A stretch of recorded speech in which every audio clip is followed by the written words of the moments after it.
मैं हूँ नेपाल महातो महातृजीय सेंटर में आप सभी लोगों का स्वागत है।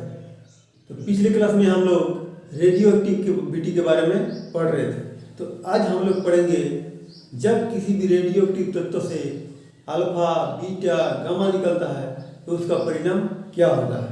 तो आइए देखते हैं। तो एक अल्फा कोण हीलियम के बराबर होता है। क्या होता है बाबू? एक अल्फा कोण हीलियम के बराबर होता है। इसीलिए जब भी किसी रेडियो एक्टिव तत्व से अल्फा कोण निकलता है तो परमाणु क्रमांक 2 इकाई कमी हो जाता है और द्रव्यमान संख्या 4 कमी हो जाता है।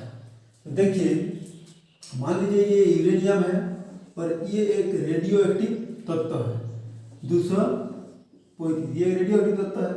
तो यहाँ से जब एक अल्फा निकाल देंगे, क्या निकाल देंगे? अल्फा निकाल देंगे तो क्या होगा बाबू? तो परमाणु क्रमांक में 2 की कमी हो जाएगी। क्या होगा? परमाणु क्रमांक में 2 की कमी हो जाएगा और द्रव्यमान संख्या में 4 की कमी हो जाएगी, यानी कि 231 होगा। और यहाँ से फिर से अगर एक अल्फा निकाल देंगे तो क्या होगा? तो यहाँ से अल्फा निकालने में, जब यहाँ से अल्फा निकालेंगे तो क्या होगा बाबू? तो यहाँ पे होगा यूरेनियम 88 और यहाँ पे होगा 227, यानी यहाँ भी क्या होगा? द्रव्यमान की 4 कमी होगा और परमाणु क्रमांक 2 की कमी हो जाएगी। यहाँ से फिर और एक अल्फा निकालेंगे तो क्या होगा? तो देखिए, यूरेनियम 86 और यहाँ पे होगा 223 और यहाँ पे फिर से और एक अल्फा निकालिए तो फिर से और अल्फा निकालेंगे तो यहाँ पे होगा यूरेनियम 84 और यहाँ पे होगा यूरेनियम 219 और यहाँ फिर एक अल्फा निकालिए तो यहाँ पे क्या होगा आपको? यहाँ पे होगा यूरेनियम 82 और यहाँ पे होगा 215। क्या होगा? 215 और यहाँ पे आके स्टेबल हो जाता है, यानी कि जब भी शीशा में पहुंचता है तो वो न्यूट्रल हो जाता है। क्या हो जाता है? न्यूट्रल हो जाता है। यानी कि जब भी यूरेनियम अल्फा निकलते निकलते जब 82 में पहुंचता है तो 82 में पहुंचने के बाद N/P का जो वैल्यू होता है वो 1.5 हो जाता है। यानी कि N/P का वैल्यू कितना होता है? वो 1.5 होता है। और हम लोग जानते हैं कि किसी भी रेडियो एक्टिव तत्व से अल्फा बीटा गामा तभी निकल सकता है जब N/P का वैल्यू 1.5 से अधिक होगा। जब भी किसी भी रेडियो एक्टिव तत्व से बीटा कोण निकाल लेंगे तो उसका परिणाम क्या होगा? तो देखिए, एक बीटा कोण जो होता है इलेक्ट्रॉन के बराबर होता है। क्या होता है बाबू? एक बीटा कोण इलेक्ट्रॉन के बराबर होता है, इलेक्ट्रॉन का बराबर होता है। इसीलिए जब भी किसी भी तत्व से बीटा कोण निकलता है तो परमाणु क्रमांक 1 वृद्धि हो जाता है, यानी 1 बढ़ जाता है और द्रव्यमान संख्या में किसी भी प्रकार का चेंज नहीं होता है। जैसे मान लीजिए यूरेनियम है और 92 है और वहाँ पे 235 है। तो यहाँ पर अगर एक बीटा निकाल देंगे तो क्या होगा बाबू? तो यूरेनियम 93 होगा और ऊपर में किसी भी प्रकार का चेंज नहीं होगा, यानी कि 235 से होगा। फिर से और एक बीटा निकाल देंगे तो क्या होगा बाबू? तो यहाँ पे यूरेनियम 94 होगा और ऊपर में कितना होगा बाबू? 235 से होगा। यानी कि जब किसी भी रेडियो एक्टिव तत्व से बीटा कोण निकलता है तो परमाणु क्रमांक 1 वृद्धि हो जाता है और द्रव्यमान संख्या में किसी भी प्रकार का चेंज नहीं होता है। और जब किसी भी रेडियो एक्टिव तत्व से गामा कोण निकलता है, जब किसी भी रेडियो एक्टिव तत्व से गामा कोण निकालते हैं तो उसमें किसी भी प्रकार का चेंज नहीं होता है। जैसे ये यूरेनियम 92 235 है और यहाँ से अगर एक गामा कोण निकाल देंगे तो क्या होगा बाबू? तो ये यूरेनियम 92 और ऊपर में 235 होगा। मतलब यहाँ गामा को निकलने में किसी भी प्रकार का चेंज नहीं होता है, किसी भी प्रकार का चेंज नहीं होता है। तो अब देखेंगे कि आइसोटोप बनने के लिए कितने अल्फा और कितने बीटा निकालना पड़ेगा। तो देखिए आइसोटोप होता क्या है। तो आइसोटोप हम लोग उसी को कहते हैं, जैसे मान लीजिए यूरेनियम लिखा हुआ है और 92 235 है, और यहाँ पे लिखा हुआ है यूरेनियम 92 237 है। तो इसी को हम लोग कहते हैं आइसोटोप। क्या कहते हैं बाबू? आइसोटोप। आइसोटोप जैसे किसी भी परमाणु, देखिए ये यूरेनियम है और जिसका नीचे समान होता है, यानी कि परमाणु क्रमांक 1 होता है परंतु द्रव्यमान संख्या चेंज होता है, तो उसी को हम लोग कहते हैं आइसोटोप।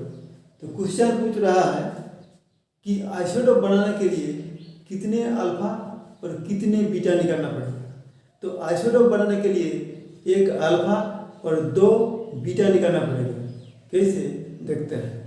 देखिए मान लीजिए ये है यूरेनियम और 92 235। तो यहाँ से 1 अल्फा निकालेंगे तो क्या होगा बाबू? तो अल्फा निकालने में क्या होता है? तो द्रव्य परमाणु क्रमांक 2 की कमी हो जाता है, यानी कि यूरेनियम 90 और ऊपर में होगा 231। और जब बीटा निकालेंगे, बीटा, तो 1 बीटा निकालने में परमाणु क्रमांक 1 वृद्धि हो जाता है। क्या होता है बाबू? परमाणु क्रमांक 1 बढ़ जाता है, यानी कि 91 हो जाएगा और ऊपर में चेंज नहीं होता है। और 1 बीटा निकालेंगे तो क्या होगा? तो यूरेनियम 91 से क्या होगा? 92 हो जाएगा और ऊपर में किसी भी प्रकार का चेंज नहीं होगा, यानी 231 होगा। देखिए नीचे समान है परंतु ऊपर में क्या आ जाएगा? 235 है, यहाँ पे 231 है, यानी जिसका नीचे बराबर होता है परंतु ऊपर में चेंज होता है उसको हम लोग क्या कहते हैं? आइसोटोप कहते हैं। तो यहाँ पे देखिए आइसोटोप बनने के लिए कितने अल्फा और कितने बीटा निकालना पड़ा है। तो यहाँ पे देखिए 1 अल्फा और 2 बीटा निकालने में आइसोटोप बन जाता है, यानी कि जब किसी भी तत्व से 1 अल्फा और 2 बीटा निकाल देंगे तो वो आइसोटोप बन जाएगा। क्या बनेगा बाबू? आइसोटोप बन जाएगा। आप देखते हैं कि आइसोबार बनाने के लिए कितने बीटा या कितना अल्फा निकालना पड़ेगा। तो देखिए आइसोबार होता क्या है। तो आइसोबार होता क्या है? तो आइसोबार उसे कहते हैं जिसका ऊपर में समान होता है परंतु नीचे चेंज होता है। ये आप लिखा हुआ है 1840 और यहाँ लिखा है CA 2040। देखिए नीचे चेंज है और ऊपर में क्या है? सेम है। तो नीचे अगर चेंज हुआ और ऊपर में अगर सेम हुआ तो उसी को हम लोग कहते हैं आइसोबार। तो कह रहा है कि आइसोबार बनाने के लिए कितना अल्फा और कितना बीटा निकालना पड़ेगा। जब यहाँ पे मान लीजिए यूरेनियम है, क्या यूरेनियम है और 92 235 है, और यहाँ पे अगर 1 बीटा निकाल देंगे, क्या निकालेंगे? 1 बीटा निकाल देंगे, क्या होगा वो? तो यूरेनियम 92 से 93 हो जाएगा और ऊपर में किसी भी प्रकार का चेंज नहीं होता है। तो ऊपर में क्या होगा वो? तो 235 होगा। तो देखिए नीचे क्या है? चेंज है और ऊपर में सेम है, यानी कि परमाणु क्रमांक 1 है और द्रव्यमान संख्या सेम है। तो इसी को हम लोग क्या कहते हैं? आइसोबार या समोबार। तो आइसोबार बनाने के लिए 1 बीटा निकालना पड़ेगा। क्या निकालना पड़ेगा आपको? 1 बीटा निकालना पड़ेगा। एग्जाम में लड़का फंसता कैसे है? तो एग्जाम में खुद निकाल के बोलेगा कि कितना इनमें से कितना अल्फा और कितना बीटा निकला है।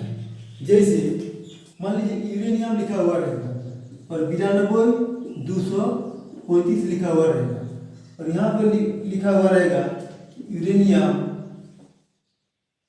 91 231 और लिखा हुआ और क्वेश्चन पूछेगा कि इनमें कितना अल्फा और कितना बीटा निकला है। तो देखिए हम लोग जानते हैं कि किसी भी तत्व से एक अल्फा, जब भी एक अल्फा निकलता है उसका द्रव्यमान संख्या में 4 की कमी हो जाता है। यहाँ 35 था, यहाँ पे 31 हुआ, यानी कि 4 की कमी हुआ है। तो हम लोग जेन्युइन बात है, अल्फा कितना निकला है? 1 तो अल्फा निकला है। कितना निकला बाबू? 1 तो अल्फा निकला है।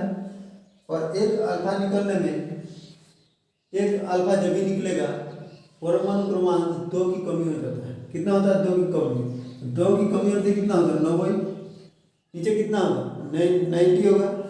और हम लोग जानते हैं कि जब भी एक बीटा निकलता है तो परमाणु क्रमांक 1 बढ़ जाता है, यानी कि एक बीटा निकला है। क्या निकला है? एक बीटा निकला है। तो इस तरह से एग्जाम में क्वेश्चन पूछा जाता है। तो नेक्स्ट क्लास में हम लोग अर्धवायु काल के बारे में पढ़ेंगे।